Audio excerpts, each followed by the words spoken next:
Hello everyone! This year our cherry tree in our garden had a really good year, so it's really full of cherries. And the problem, as it is usually in the spring, is that they don't become ripe one at a time, but it's all in the same time. So I've been really rushing through this book to find all of the cherry recipes possible, and I've just been using them wildly because my freezer is not big enough for all of the cherries that could be harvested. So one of the first recipes that I've decided to make is cherry slices. Yeah, the recipe is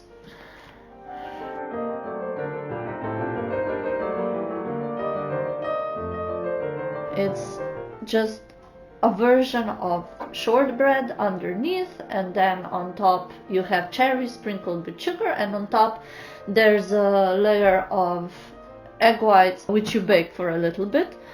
Here it says that you should chop the butter into the flour, which I'm gonna assume that regular mixing is gonna be okay. Another thing that I have a question about is how much sugar should you put over the cherries, because there is no amount stated here. Of course, it also doesn't say how much cherries, and it also doesn't say how many egg whites. So since it says here for shortbread that we use 4 egg yolks, I'm gonna assume that that means that the leftover 4 egg whites should be used to top the actual slices. I think this is a pretty, other than all of the assumptions that I just listed, I think this is a pretty straightforward recipe.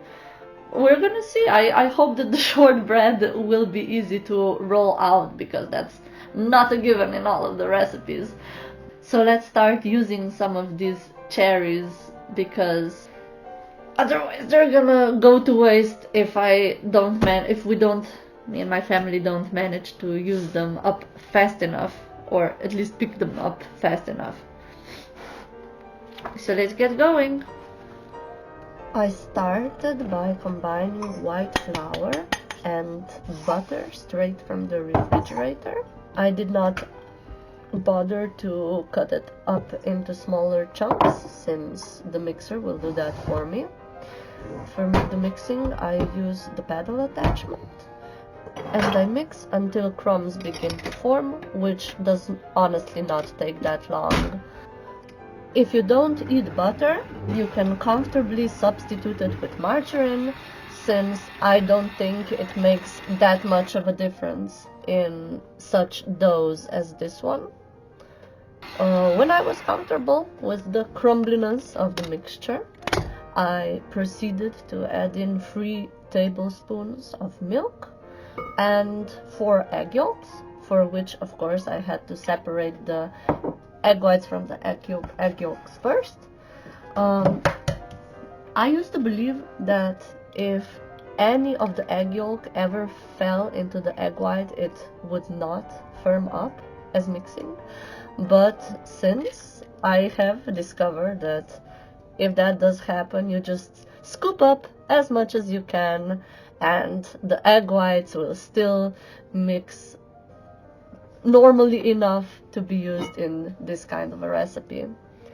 Afterwards, I added in white sugar and a little bit of salt.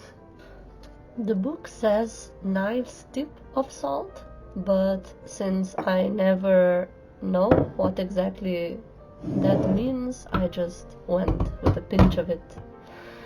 Afterwards, I continued mixing with paddle attachment until all of the ingredients combine into a uniform mass, which resembles a wetter version of regular shortbread pastry. When working with shortbread type pastry, I always make an effort to use as little of my hands as possible so that I don't heat up the butter too much, so that it doesn't lose its texture.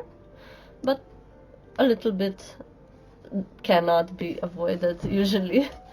And for me, a real lifesaver was a bowl scraper, which I never knew existed until I started going to our pastry school during college. And yeah, I cannot say how awesome it is to actually not mess around with a spoon when you try to scoop up anything from a dish.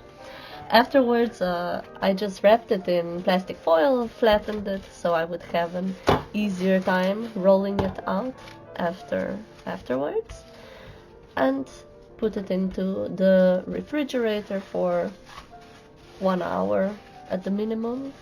But I don't know, there have been times when I didn't put it in the refrigerator and it turned out well enough. There were times when I forgot it in the refrigerator and it also turned out well enough. So I take this 1 hour very loosely. While the dough was cooling down, I started de-seeding the cherries. There were quite a lot of them, so I had quite some work to do.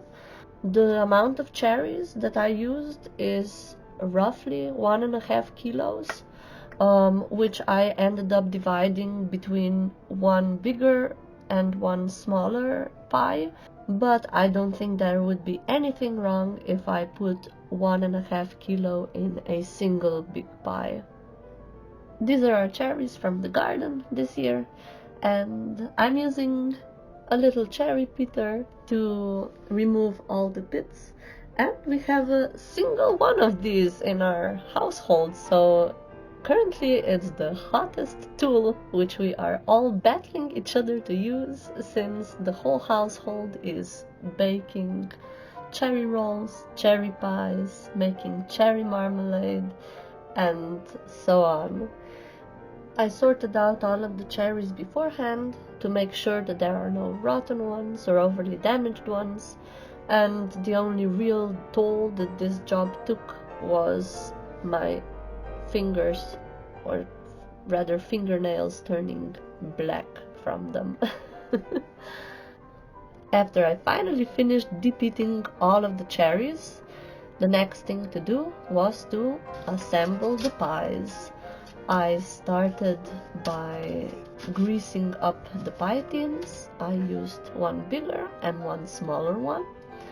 In the book it says cherry slices, but it does not state which size the actual tray should be or which shape they should be. Presumably they should be square shaped since they're slices, but as I made the dough, I felt like it would be too small to fill my big baking tray, so I opted for a pie tin instead, because one, I love making pies. Two, I don't think this book has any recipe for pies because I don't think they were widely spread back then. So since it's a loose enough direction, I decided to take some creative liberties and make a pie instead of slices, which I don't think affects the end result all that much. I started off by flouring the surface and then rolling out the dough till about 3 millimeters thick. After that, I transferred it to the pie tin and made sure that it got to it in one piece, or mostly in one piece. After I pressed it into the shape of the tin, I removed the extra dough from the edges with a knife, and I used the leftovers to form the second smaller pie. For the filling, I used the cherries that I previously pitted and sprinkled some sugar over them.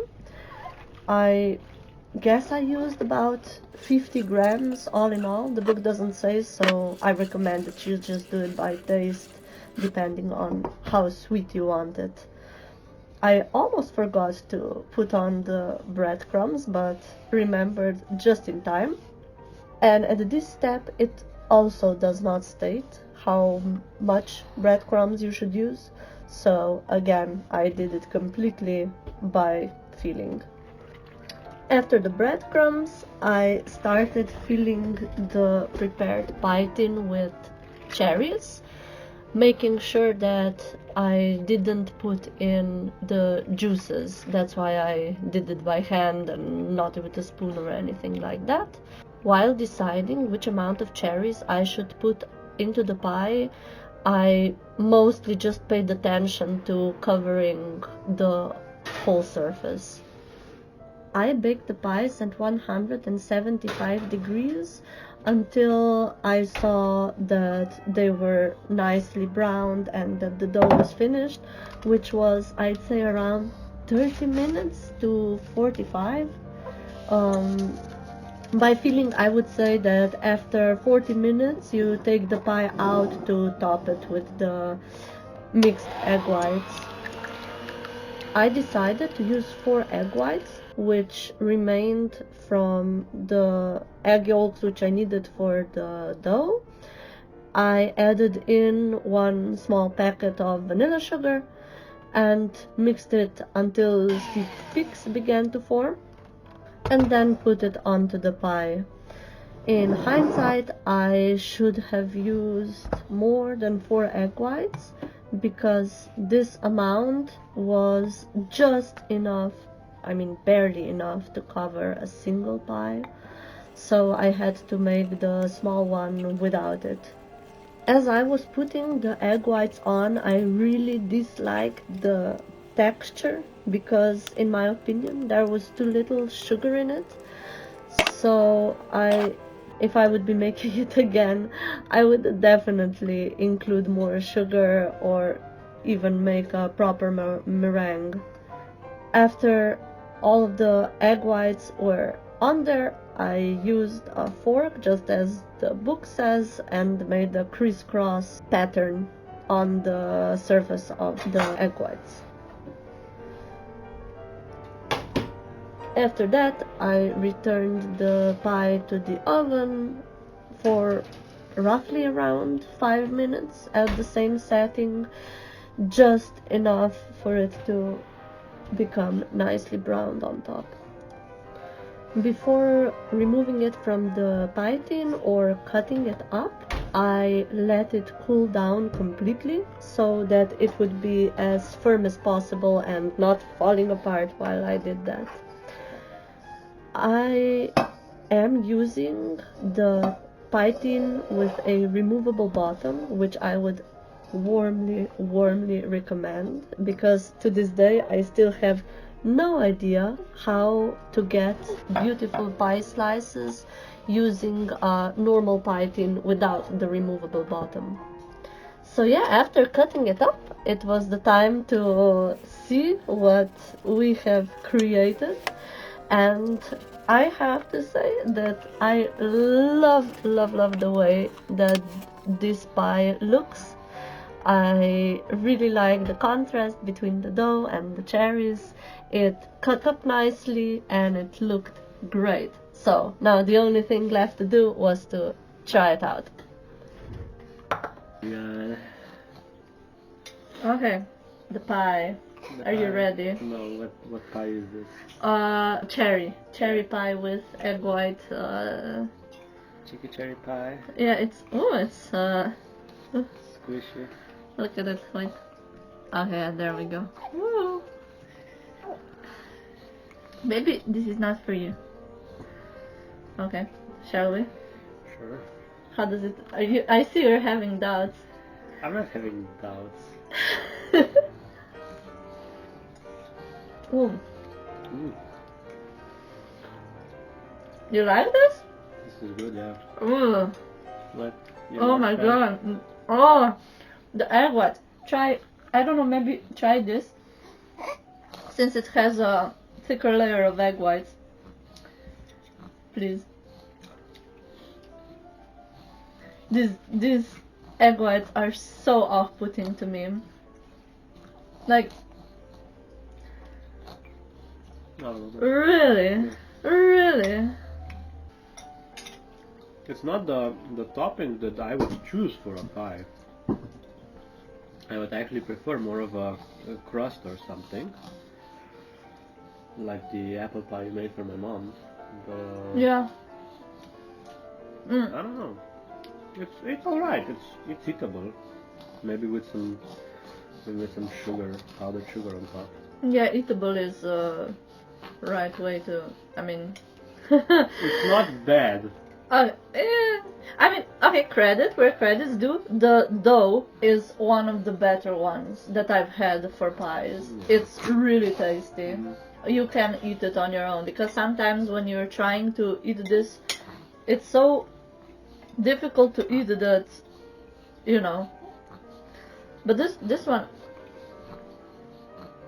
really has a nice taste to it. The pie itself is not overly sweet, which I also like, but I don't know. To me, it's kind of bland. It's really mediocre, and she agrees. Maybe with a sweeter fruit or something like that. Yeah, maybe.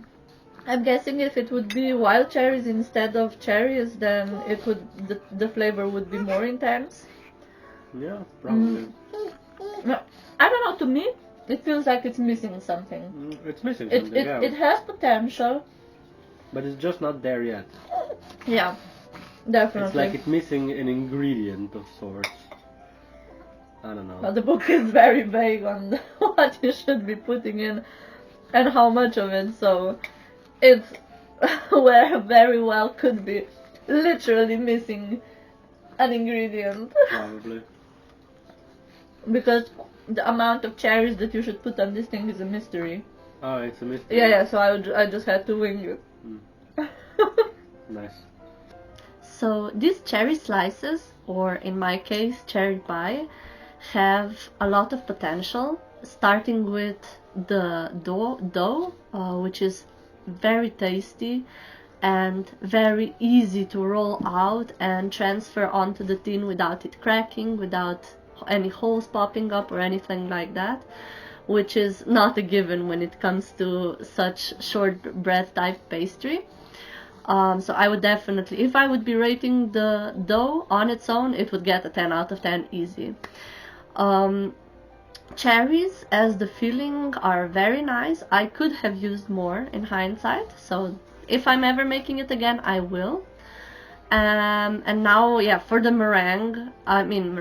egg whites, I would definitely use meringue next time. That means, egg whites properly whipped with probably cooked sugar, and because it gives it more firmness, more proper texture, and it looks more beautiful, it tastes better, and all in all is just better.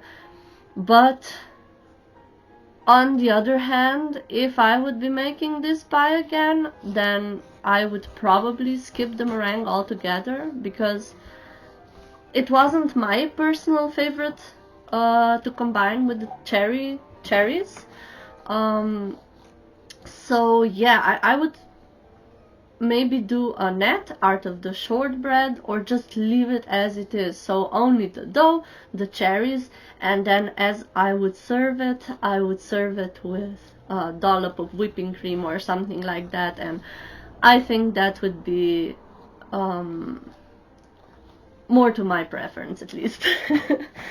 So otherwise, yeah, this recipe has potential, and if I ever have any cherries, now I know what to do with them. So thank you for watching and sticking with me on this journey through this book. Bye.